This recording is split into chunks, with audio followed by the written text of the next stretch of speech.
नमस्कार बंधुरा खबर सन्धान यूट्यूब चैनले आपनादेर प्रत्येकके स्वागत। आज के 27 अक्टोबर 2025 साल एवं सोमवार अवशेषे बंगोपसागरे तैरी हये गेल घूर्णिझड़। जे घूर्णिझड़ेर नाम मन्था এবং এই মন্থা আছড়ে পড়ার সম্ভাবনা রয়েছে পশ্চিমবঙ্গে, কিন্তু নয়। আবহাওয়া দপ্তর অনেক কিছু জানালেন যে পশ্চিমবঙ্গের কোন কোন জেলাতে কেমন বৃষ্টিপাত হতে পারে এবং কোথায় আছড়ে পড়তে পারে, আরও শক্তিশালী হবে কিনা, সমস্ত কিছুর ইনফরমেশন আপনাদের দেওয়ার চেষ্টা করব এই ভিডিও থেকে। শেষ পর্যন্ত সঙ্গে থাকুন, আশা করছি ইনফরমেশন আপনাদের ভালো লাগবে, অনেকটাই কাজে লাগবে। তবে আরব সাগর একটি সিস্টেম রয়েছে, এই ব্যাপারে আমরা কিন্তু এই ভিডিও থেকে আলোচনা করব না, তবে এটা ঘূর্ণিঝড়ের সম্ভাবনা কম। তো বঙ্গোপসাগরের সিস্টেমটা নিয়ে আমরা আলোচনা করব, কারণ এটাই বাংলার ক্ষেত্রে প্রভাব বিস্তার করবে।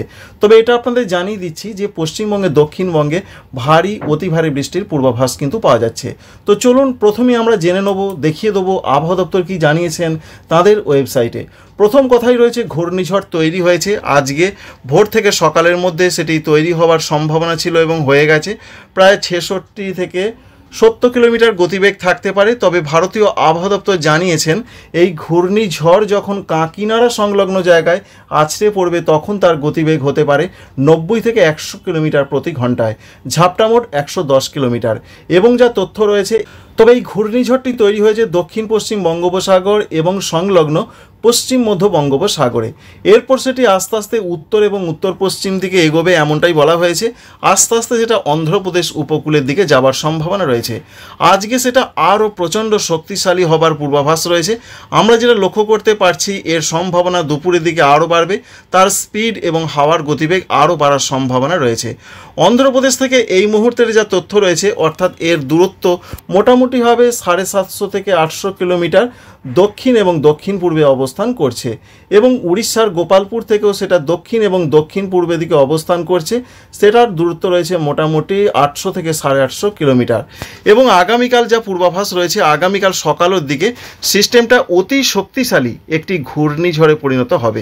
আজকে তো ঘূর্ণিঝড়ে পরিণত হয়েছে, আগামীকাল সিভিয়ার সাইক্লোনিক স্ট্রমের আকারে আসবে, অর্থাৎ শক্তিশালী একটি ঘূর্ণিঝড়।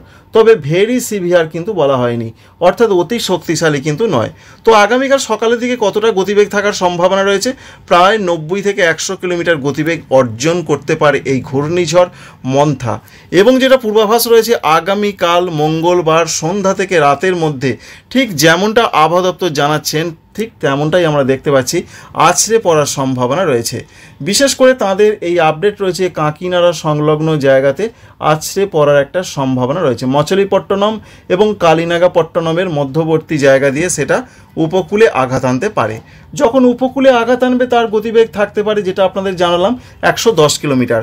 পশ্চিমবঙ্গের ক্ষেত্রে কি কি প্রভাব থাকতে পারে? 28 তারিখে ঝোড়ো হাওয়ার সম্ভাবনা থাকবে, বিশেষ করে উপকূলবর্তী এলাকাগুলো যেমন রয়েছে 24 পরগনা, দক্ষিণ 24 পরগনা, পূর্ব মেদিনীপুর, পশ্চিম মেদিনীপুর, এই সমস্ত জায়গাতে প্রায় 40 কিলোমিটার, 35 থেকে 40 কিলোমিটার দমকা ঝোড়ো হাওয়া থাকবে। তবে ভেতরের দিকের যে জেলাগুলো রয়েছে, যেমন পূর্ব বর্ধমান, এছাড়া রয়েছে নদিয়া, কলকাতা, হাওড়া, হুগলি, এদিকে 25 থেকে 30 কিলোমিটার গতিবেগে ঝোড়ো হাওয়ার সম্ভাবনা। উত্তরবঙ্গে ঝোড়ো হাওয়ার সেরকম কোনো সম্ভাবনা নেই। দক্ষিণ ঝাড়খণ্ডে বিশেষ করে কিছু কিছু জায়গায় ঝোড়ো হাওয়ার সম্ভাবনা কিন্তু রয়েছে। জামশেদপুর এলাকার দিকে ঝোড়ো হাওয়ার সম্ভাবনা কিছুটা থাকছে, সেখানেও প্রায় 30 কিলোমিটার দমকা ঝোড়ো হাওয়া থাকতে পারে। এছাড়া বাংলাদেশের উপকূল যেমন রয়েছে খুলনা, বরিশাল, চট্টগ্রাম, এদিকে ঝোড়ো হওয়ার সম্ভাবনা বেশি রয়েছে। খুলনা সংলগ্ন যে সমস্ত উপকূলবর্তী জায়গাগুলো রয়েছে, সেখানে ঝোড়ো হওয়ার সম্ভাবনা তুলনামূলক একটু বেশি থাকতে পারে। এই রয়েছে 28 তারিখে ঝোড়ো হাওয়ার যে পূর্বাভাস আমরা যেটা লক্ষ্য করতে পারছি। দেখুন, একটু দেখিয়ে দিচ্ছি আপনাদের, প্রায় 36 কিলোমিটার প্রতি ঘন্টায়। এবং পরবর্তী ক্ষেত্রে সিস্টেমটা যেটা আপনাদের জানিয়েছিলাম, আস্তে আস্তে উত্তর এবং উত্তর পশ্চিম দিকে এগোনোর পর আস্তে আস্তে সেটা আবারও কিন্তু উত্তর পূর্ব দিকে একটা বাঁক নিতে পারে। এবং যে বাঁক থেকে আবার বাংলায় দুর্যোগটা উত্তরবঙ্গের জায়গাগুলোতে প্রবলভাবে আসতে পারে 31 তারিখ এবং 1 তারিখে। চলুন প্রথমেই একবার দেখিয়ে দিই আপনাদের ভারতীয় আবহাওয়া দপ্তর কী কী বললেন তাদের ওয়েবসাইটে। তারপর বৃষ্টির ক্ষেত্রে কোথায় কতটা বৃষ্টি হতে পারে অবশ্যই আপনাদের সেটা দেখিয়ে দেওয়ার চেষ্টা করব। এই মুহূর্তে আমরা চলে এসেছি ভারতীয় আবহাওয়া দপ্তরের ওয়েবসাইটে। তবে তাদের ক্ষেত্রে যেটা আপডেট এখনও পর্যন্ত পাওয়া যাচ্ছে, যেহেতু ঘূর্ণিঝড় দক্ষিণ ভারতের দিকে আছড়ে পড়তে পারে, তাই তারা বলছেন হালকা থেকে মাঝারি বৃষ্টি অনেক জায়গাতেই হবে। দু এক জায়গায় ভারী বৃষ্টির সম্ভাবনা রয়েছে, সেটা রয়েছে তামিলনাড়ু, পুদুচেরি, করাইকল, কেরল, মাহে, এছাড়া কোস্টাল কর্ণাটক এদিকে হতে পারে 27 এবং 28 আজকে এবং আগামীকাল। এছাড়া উত্তর কর্ণাটকে হতে পারে 27 তারিখে, দক্ষিণ কর্ণাটকে হতে পারে 27 এবং 28 তারিখে, সঙ্গে উপকূলীয় অন্ধ্রপ্রদেশের দিকে হতে পারে বিশেষ করে 27, 28, 29, 30 এবং রায়ালসীমাতে হতে পারে 27, 28, 29 3 দিন। তেলেঙ্গানাতে হতে পারে 27 থেকে 30 তারিখ পর্যন্ত, এমনটা তথ্য রয়েছে। সঙ্গে ভারী বৃষ্টির সম্ভাবনা রয়েছে এই সমস্ত রাজ্যগুলোর দিকে। এক্সট্রিমলি পর্যায়ে বৃষ্টির যে সম্ভাবনা রয়েছে সেই সমস্ত জায়গাতে হতে পারে, যেমন আমরা দেখতে পাচ্ছি বিশেষ করে রয়েছে অন্ধ্রপ্রদেশ রয়েছে, এখানে হতে পারে 27 থেকে 29 তারিখ পর্যন্ত। অর্থাৎ আজকে, আগামীকাল, আগামী পরশু ব্যাপক বৃষ্টি হবে তামিলনাড়ু উপকূলের দিকে এবং অন্ধ্রপ্রদেশ উপকূলের দিকে। উত্তর তামিলনাড়ু, দক্ষিণ অন্ধ্রপ্রদেশে বেশি বৃষ্টিটা হবে, তবে অন্ধ্রপ্রদেশে বেশি বৃষ্টিপাতের কথা বলা হয়েছে। সঙ্গে ঝোড়ো হওয়ার সম্ভাবনা 30 থেকে 40 কিলোমিটার গতিবেগে বিশেষ করে বলা হয়েছে, এরকম একটা পূর্বাভাস রয়েছে। এর সঙ্গে যে আপডেট রয়েছে, বিশেষ করে তামিলনাড়ুতে বৃষ্টির সম্ভাবনা রয়েছে 27 এবং 28 তারিখে। এছাড়াও অন্যান্য জায়গাগুলোতেও বৃষ্টি কিন্তু চলবে আগামী 3 থেকে 4 দিন। একটা বিক্ষিপ্ত বৃষ্টিপাতের ভেতরের দিকে রাজ্যগুলোতে সম্ভাবনা রয়েছে। এই তো গেল যেখানে আছড়ে পড়বে। এবার আমাদের পশ্চিমবঙ্গের ক্ষেত্রে কি আপডেট রয়েছে, সব থেকে গুরুত্বপূর্ণ বিষয় রয়েছে সেটা তো আমাদের জানতে হবে। তার জন্য পূর্ব ভারতের রাজ্যগুলোতে কি হবে। পূর্ব ভারতের রাজ্য রয়েছে পশ্চিমবঙ্গ, এবং এখানে বলা হয়েছে পূর্ব ভারত এবং মধ্য ভারতে কি কি হতে পারে। তার মধ্যে তারা যেটা একটা মেনশন করেন বা ভাগ করেন, একটা হালকা মাঝারি বৃষ্টির সম্ভাবনা, দু এক জায়গা ভারী, এটা একটা পর্যায়। আরেকটা পর্যায়ে ভারী থেকে অতি ভারী বৃষ্টি, আরেকটা পর্যায়ে রয়েছে এক্সট্রিমলি পর্যায়ে বৃষ্টি, অর্থাৎ অতি ভারী থেকেও বেশি। প্রথমে তারা বলেছেন হালকা থেকে মাঝারি বৃষ্টি, দু এক জায়গায় একটু ভারী বৃষ্টির সম্ভাবনা রয়েছে। তার মধ্যে পূর্ব ভারতের আমরা সব থেকে বেশি দেখার চেষ্টা করব পশ্চিমবঙ্গের ক্ষেত্রে কি আপডেট রয়েছে, ঝাড়খণ্ডে কি রয়েছে। তো ঝাড়খণ্ডের ক্ষেত্রে যেটা বলা হয়েছে, ডিউরিং মানে এই মধ্যবর্তী সময় হতে পারে 29, 30, 31 এই 3 দিন ঝাড়খণ্ডে ব্যাপক বৃষ্টির সম্ভাবনা রয়েছে। সাব হিমালয়ান, ওয়েস্ট বেঙ্গল এবং সিকিম, অর্থাৎ পশ্চিমবঙ্গের উত্তরবঙ্গ, সিকিমে হতে পারে 30 তারিখ, 31 তারিখ। আমরা অনলাইন থেকে দেখেছি 1 তারিখও দুপুর পর্যন্ত সময় হতে পারে। গ্যাঞ্জেটিক ওয়েস্ট বেঙ্গল, পশ্চিমবঙ্গে, দক্ষিণবঙ্গে হতে পারে 28, 29, 30, 31, অর্থাৎ 4 দিন দুর্যোগ হতে পারে, এমনটা সম্ভাবনা রয়েছে। এছাড়া রয়েছে উড়িষ্যাতে 27, 28, 29 ভারী বৃষ্টির সম্ভাবনা আজ থেকে হবে। বিদর্ভতে 28 তারিখে, ছত্তিশগড়ে 28 এবং 29 তারিখে। এক্সট্রিমলি পর্যায়ে বৃষ্টি কোথায় কোথায় হতে পারে সেটা তারা বলেছেন। তার মধ্যে রয়েছে উড়িষ্যাতে রয়েছে 28 এবং 29 এই দুটো দিন প্রচণ্ড বৃষ্টি হবে, অতি ভারী থেকেও বেশি বৃষ্টি হবে কিছু কিছু জায়গায়। সমস্ত জায়গায় হলে তো সব কিছুই ভেসে যাবে, তা কিন্তু হয় না। ছত্তিশগড়ের দিকে যে আপডেট রয়েছে, 28 তারিখের দিকে অতি ভারী থেকেও বেশি বৃষ্টি হতে পারে। এছাড়া বজ্র বিদ্যুৎ সহ বৃষ্টির সম্ভাবনা রয়েছে, 30 থেকে 40 কিলোমিটার গতিবেগে ঝোড়ো হওয়ার সম্ভাবনা রয়েছে। পশ্চিম মধ্যপ্রদেশ, বিদর্ভ এখানে হতে পারে আজ এবং আগামীকাল। ঝাড়খণ্ডেও রয়েছে 29 থেকে 31 তারিখ পর্যন্ত। এইরকমই মোটামুটি একটা পূর্বাভাস আমরা পাচ্ছি। তো সিস্টেমের কি খবর রয়েছে চলুন একবার দেখে নেওয়ার চেষ্টা করি তারা কি বলছেন। এটা গত রাতে কিন্তু তারা আপডেট দিয়েছেন, তো সেখান থেকে আমরা দেখার চেষ্টা করছি যে সিস্টেমটা কি অবস্থায় রয়েছে, তারা কি বলছেন। দি ডিপ ডিপ্রেশন, অর্থাৎ রয়েছে গভীর নিম্নচাপ, সেটা তৈরি হয়ে গেছে গতকালই। কোথায় তৈরি হয়েছে না দক্ষিণ পূর্ব বঙ্গোপসাগর এবং সংলগ্ন জায়গাতে। সেটা তারা যেটা বলছেন উত্তর পশ্চিম দিকের পথ ধরে এগোচ্ছে এবং ঘন্টায় 5 কিলোমিটার পথ অতিক্রম করছে। তবে তাদের যেটা বক্তব্য রয়েছে সেটা আরও শক্তিশালী হবে এবং শক্তিশালী অর্থাৎ ইন্টেন্সিফাই করবে এবং আরও শক্তি বাড়িয়ে সেটা ঘূর্ণিঝড়ের আকার নেবে 12 ঘন্টার মধ্যে। অর্থাৎ সেটা আজকে সকালের মধ্যে ঘূর্ণিঝড়ের আকারে চলে এসেছে। এবং যেটা বলছেন কোন জায়গাতে না দক্ষিণ পশ্চিম এবং সংলগ্ন পশ্চিম মধ্য বঙ্গোপসাগরে সেই ঘূর্ণিঝড়টি হবে এবং 12 ঘন্টার মধ্যে বলা হয়েছিল গত রাতে, অর্থাৎ সেটা তৈরি হয়ে গেছে এবং তারপরও সেটা আবারও উত্তর পশ্চিম দিকে এগোবে এবং আরও শক্তিশালী হবার সম্ভাবনা রয়েছে।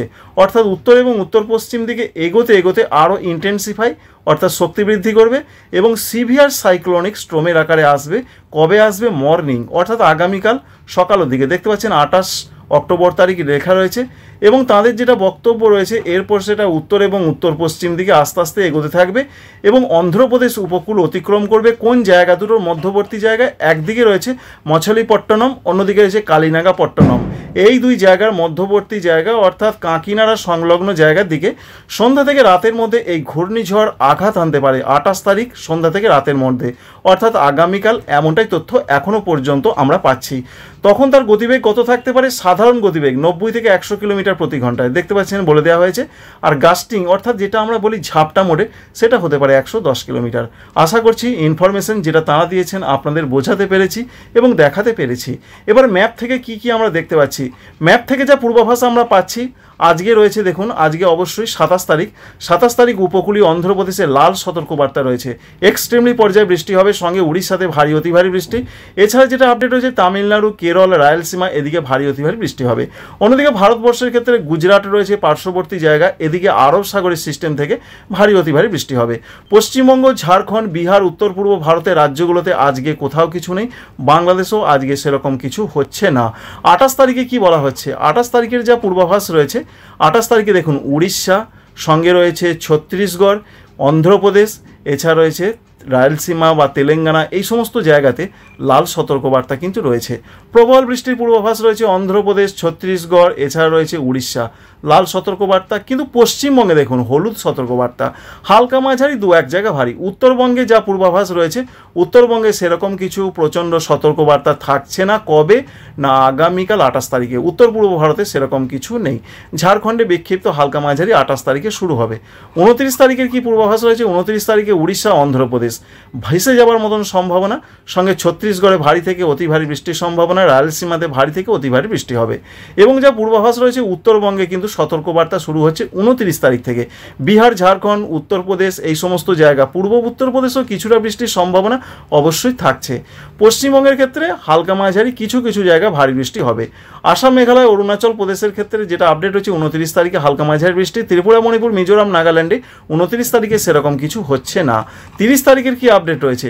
30 তারিখের যে আপডেট রয়েছে হালকা মাঝারি বৃষ্টিটা কিন্তু হবে। উড়িষ্যা, অন্ধ্রপ্রদেশ থেকে আস্তে আস্তে বৃষ্টি কমবে, উত্তর পূর্ব ভারতেও বৃষ্টি শুরু হবে। এই রয়েছে আবহাওয়া দপ্তরের পূর্বাভাস। এবার বৃষ্টির ক্ষেত্রে কি কি পূর্বাভাস রয়েছে প্রথমেই জানতে হবে। আবহাওয়া দপ্তর কি বলছেন? আবহাওয়া দপ্তর বলছেন আজকে কোথাও কোনো বৃষ্টি সেইভাবে হবে না, দু এক জায়গায় হালকা বৃষ্টি হতে পারে উপকূলীয় জায়গাগুলোর, উপকূলবর্তী সমস্ত জায়গাতে যে হবে তাও নয়, দু এক জায়গা হতে পারে। সুতরাং আজকের যা পূর্বাভাস আমরা পাচ্ছি 27 তারিখের দিকে সেরকম কোথাও কিছু থাকছে না। ত্রিপুরা, মণিপুর, মিজোরাম, নাগাল্যান্ড, বাংলাদেশের বিশেষ করে চট্টগ্রাম বিভাগে দু এক জায়গা খুব হালকা বৃষ্টি হতে পারে। 28 তারিখ থেকে আবহাওয়াতে পরিবর্তন হবে। পশ্চিমবঙ্গের ক্ষেত্রে যা পূর্বাভাস রয়েছে 28 তারিখে আলিপুর আবহাওয়া দপ্তর বলেছেন ভারী বৃষ্টি হবে দক্ষিণ 24 পরগনা, পূর্ব মেদিনীপুরে দু এক জায়গায়, তবে সব জায়গায় কিন্তু নয়। এছাড়া হাওড়া, উত্তর 24 পরগনা, পশ্চিম মেদিনীপুর এবং ঝাড়গ্রাম এই সমস্ত জেলাগুলোতে হালকা মাঝারি, তবে বর্ধমান, নদিয়া, বীরভূম, মুর্শিদাবাদ, পুরুলিয়া এদিকে সেরকম কিছু হবে না। বিক্ষিপ্ত কখনো কখনো বিক্ষিপ্ত হালকা মাঝারি, বিরাট কিছু নয়। কিন্তু আমরা কোন আপডেট দেখছি? আমরা 28 তারিখে রয়েছি। 28 তারিখে পশ্চিমবঙ্গের উত্তরবঙ্গে কিছু নেই, ঝাড়খণ্ড, দক্ষিণ ঝাড়খণ্ডে হালকা মাঝারি বৃষ্টির সম্ভাবনা রয়েছে। সরাসরি 29 তারিখের আপডেট। 29 তারিখে যা পূর্বাভাস রয়েছে 29 তারিখে বৃষ্টি কিন্তু আরও বাড়বে। 29 তারিখের যা পূর্বাভাস আলিপুর আবহাওয়া দপ্তর দিয়েছেন এবং আমরা কি কি দেখতে পাচ্ছি, আমরা সেরকমই বেশ কিছুটা দেখতে পাচ্ছি। 29 তারিখে হতে পারে যেমন ভারী বৃষ্টি হাওড়া জেলাতে হতে পারে পশ্চিমবঙ্গের ক্ষেত্রে, উত্তর 24 পরগনা, দক্ষিণ 24 পরগনায় ভারী বৃষ্টি হতে পারে, পূর্ব মেদিনীপুর, পশ্চিম মেদিনীপুর, ঝাড়গ্রামে ভারী বৃষ্টি হতে পারে, দক্ষিণবঙ্গের অন্যান্য জেলাগুলোতে হালকা থেকে মাঝারি বৃষ্টি হবে। এটা 29 তারিখের আপডেট আপনাদের জানাচ্ছি। 29 তারিখে পশ্চিমবঙ্গের দক্ষিণবঙ্গে যেমন বৃষ্টি হবে, উত্তরবঙ্গের মালদা, দক্ষিণ দিনাজপুর, উত্তর দিনাজপুরে হালকা মাঝারি বৃষ্টি, ঝাড়খণ্ডে একটু ভারী বৃষ্টি হতে পারে, দক্ষিণ ঝাড়খণ্ড, জামশেদপুর সংলগ্ন জায়গায়, অন্যান্য জায়গায় হালকা মাঝারি হতে পারে। এছাড়া পশ্চিমবঙ্গের উত্তরবঙ্গের ওপরের জেলাগুলোতে সেরকম ধরনের বৃষ্টি নেই। বাংলাদেশে খুলনা, বরিশাল, চট্টগ্রামে হালকা মাঝারি, তবে খুলনা বিভাগের কোনো কোনো জায়গায় একটু ভারী বৃষ্টির সম্ভাবনা রয়েছে। ত্রিপুরা, মণিপুর, মিজোরাম, নাগাল্যান্ড, আসাম, মেঘালয়, অরুণাচল প্রদেশে 29 তারিখে কিছু নেই। তবে 30 তারিখের যা তথ্য আমরা পাচ্ছি 30 তারিখে পশ্চিমবঙ্গের ক্ষেত্রে ভারী বৃষ্টি হবে পশ্চিম দিকের জেলাগুলো। 30 তারিখে কোন কোন জেলাতে ভারী বৃষ্টি হতে পারে তার মধ্যে রয়েছে পুরুলিয়াতে কিছু কিছু জায়গায় ভারী বৃষ্টি হতে পারে, পূর্ব বর্ধমান, পশ্চিম বর্ধমানে ভারী বৃষ্টি হতে পারে, তবে সেটা কিছু কিছু জায়গায়, সমস্ত জায়গায় ভারী বৃষ্টি নয়। বীরভূম, মুর্শিদাবাদে ভারী বৃষ্টি হতে পারে। অন্যান্য জেলাগুলোর মধ্যে কলকাতা, হাওড়া, হুগলি উত্তর 24 পরগনা, দক্ষিণ 24 পরগনা, পূর্ব মেদিনীপুর, পশ্চিম মেদিনীপুর, ঝাড়গ্রাম, এছাড়া রয়েছে নদিয়া, এখানে হালকা মাঝারি বৃষ্টি হবে। তবে 29 তারিখের পর 30 তারিখে উত্তরবঙ্গ বৃষ্টি বাড়বে, কারণ উত্তরবঙ্গ ভারী বৃষ্টির সম্ভাবনার কথা বলা হয়েছে। উত্তর দিনাজপুর, দক্ষিণ দিনাজপুর, মালদহ, এছাড়া জলপাইগুড়ি, এখানে ভারী বৃষ্টি হতে পারে। বিহার, ঝাড়খণ্ডে ভারী বৃষ্টি হবে, দেখতে পাচ্ছেন 30 তারিখের দিকে। ধানবাদ, দুমকা, দেওঘর, এখানে ভারী বৃষ্টির চান্স রয়েছে। বাংলাদেশের ক্ষেত্রে ততটা বৃষ্টি আমরা দেখতে পাচ্ছি না, তবে হালকা মাঝারি বৃষ্টিটা হবে। যেমন রয়েছে রংপুর, রাজশাহী, মেহেরপুর, বগুড়া, পাবনা, খুলনা, সাতক্ষীরা, যশোর, ঢাকা, এই সমস্ত জায়গাতে সম্ভাবনা রয়েছে। আসাম, মেঘালয়, অরুণাচল প্রদেশ, ত্রিপুরা, মণিপুর, মিজোরাম, নাগাল্যান্ডে ততটা কিছু নেই। তবে পরিবর্তনটা হবে 31 তারিখ থেকে। 31 তারিখে ব্যাপক বৃষ্টির চান্স রয়েছে উত্তর দিকের জায়গাগুলোতে, কিন্তু দক্ষিণবঙ্গের ক্ষেত্রে শুধুমাত্র 2টি জেলাতে বলা হয়েছে একটু ভারী বৃষ্টি হতে পারে। সেই 2টি জেলার নাম রয়েছে বীরভূম জেলা, মুর্শিদাবাদ জেলা। এছাড়া পূর্ব বর্ধমান, পশ্চিম বর্ধমান, সঙ্গে রয়েছে পুরুলিয়া, বাঁকুড়া হালকা মাঝারি, কলকাতা, হাওড়া, হুগলি, 24 পরগনা, নদিয়া, এখানে ঝাড়গ্রাম, এদিকে যেটা বলা হয়েছে হালকা ধরনের বৃষ্টি হতে পারে। অর্থাৎ 31 তারিখ থেকেই কিন্তু কলকাতা লাগোয়া জেলাগুলোতে বৃষ্টি কমতে থাকবে। উত্তরবঙ্গে ব্যাপক বৃষ্টির চান্স রয়েছে 31 তারিখের দিকে, যেমন দার্জিলিং, কালিম্পং, জলপাইগুড়ি, কুচবিহার, আলিপুরদুয়ার, উত্তর দিনাজপুর, দক্ষিণ দিনাজপুর, মালদহ, প্রত্যেকটা জেলাতে ভারী বৃষ্টির চান্স রয়েছে। রাত থেকে বৃষ্টি আরও বাড়বে, শুক্রবার থেকে বৃষ্টি আরও বাড়বে। বাংলাদেশে রংপুর, রাজশাহী, এছাড়া ময়মনসিংহ, এই 3টে বিভাগের দিকে ভারী বৃষ্টি, 2-1 জায়গায় অতি ভারী বৃষ্টি হতে পারে রংপুর বিভাগের দিকে। দেখে নেবার চেষ্টা করব আমরা। 31 তারিখ রাত থেকে দেখুন সিস্টেমটা আস্তে আস্তে পূর্ব দিকে এগিয়ে আসছে, যার ফলে প্রচণ্ড বৃষ্টি বিহার, উত্তর ঝাড়খণ্ড হয়ে পশ্চিমবঙ্গে ঢুকলো। যেটা আমরা আপডেট পাচ্ছি, প্রবল বৃষ্টির মুখে পড়তে পারে পশ্চিমবঙ্গের, উত্তরবঙ্গের প্রত্যেকটা জেলা, সঙ্গে দক্ষিণবঙ্গের বীরভূম, মুর্শিদাবাদে বেশ কিছুটা ভারী বৃষ্টি হতে পারে। যদি আমরা মাত্রাটা দেখি কতটা পরিমাণ বৃষ্টির সম্ভাবনা রয়েছে, দেখুন প্রায় 78 থেকে 80 মিলিমিটার পর্যন্ত বৃষ্টি হতে পারে পশ্চিমবঙ্গের, উত্তরবঙ্গের জেলাগুলোতে, এবং বাংলাদেশের রংপুরও প্রচণ্ড বৃষ্টির সম্ভাবনা রয়েছে। এর পাশাপাশি বৃষ্টিপাত বাড়বে, বিশেষ করে 30 তারিখ থেকে হালকা মাঝারি, 31 তারিখ 1 তারিখে ভারী বৃষ্টি হতে পারে আসাম, মেঘালয়, অরুণাচল প্রদেশে। ঠিক তেমনটাই আমরা দেখতে পাচ্ছি। পশ্চিমবঙ্গের উত্তরবঙ্গ ক্রস করে বাংলাদেশের উত্তরাঞ্চল ক্রস করে বৃষ্টিটা আসাম, মেঘালয়ের দিকে যাবে, সেটা 1 নভেম্বর তারিখে, এরকম একটা তথ্য রয়েছে। তাই এটা আমরা আপডেট পাচ্ছি। বিশেষ করে দেখুন দক্ষিণবঙ্গের জেলাগুলোতে 31 তারিখ থেকে আবহাওয়ার উন্নতির সম্ভাবনা। 1 তারিখ থেকে পশ্চিমবঙ্গে, দক্ষিণবঙ্গ এবং ঝাড়খণ্ডে আবহাওয়ার উন্নতি হবে, কিন্তু 1 তারিখের পর 2 তারিখ থেকে পশ্চিমবঙ্গের উত্তরবঙ্গে আবহাওয়ার উন্নতি হবে। 2 তারিখে বাংলাদেশের রংপুর, ময়মনসিংহ, সিলেট, ভারতবর্ষের আসাম, মেঘালয়, অরুণাচল প্রদেশ, পশ্চিমবঙ্গের উত্তরবঙ্গের কুচবিহার, আলিপুরদুয়ারে কিছুটা বৃষ্টি হতে পারে।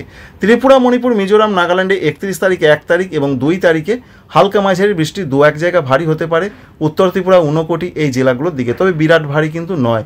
বাংলাদেশের সিলেটের দিকেও 2 তারিখে বৃষ্টির পূর্বাভাস আমরা পাচ্ছি।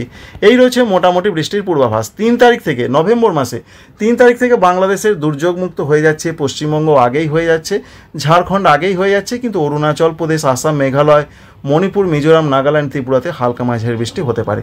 তো বন্ধুরা, সমস্ত কিছু আপনাদের জানালাম কোথায় কেমন পূর্বাভাস রয়েছে। মনে রাখবেন, ঘূর্ণিঝড় বাংলায় আছড়ে পড়বে না, ঘূর্ণিঝড় প্রভাবটা কিছুটা বাংলার দিকে আসতে পারে, ঘূর্ণিঝড়ের প্রভাবটা কিছুটা বাংলার দিকে আসতে পারে। আশা করছি এই ইনফরমেশন বা আপডেট আপনাদের যথেষ্ট ভালো লেগেছে, কাজে লেগেছে। আপনি কোন জেলা থেকে দেখছেন, আপনার জেলায় কি বৃষ্টি শুরু হয়েছে, আবহাওয়া কি মেঘলা আকাশ, অবশ্যই আমাদের কমেন্ট করবেন। যদি ভালো লেগে থাকে একটি লাইক করবেন ভিডিওতে। আমাদের চ্যানেলটিকে সাবস্ক্রাইব করে রাখার আপনাদের কাছে একান্ত অনুরোধ থাকলো। Thank you friends, thank you for watching.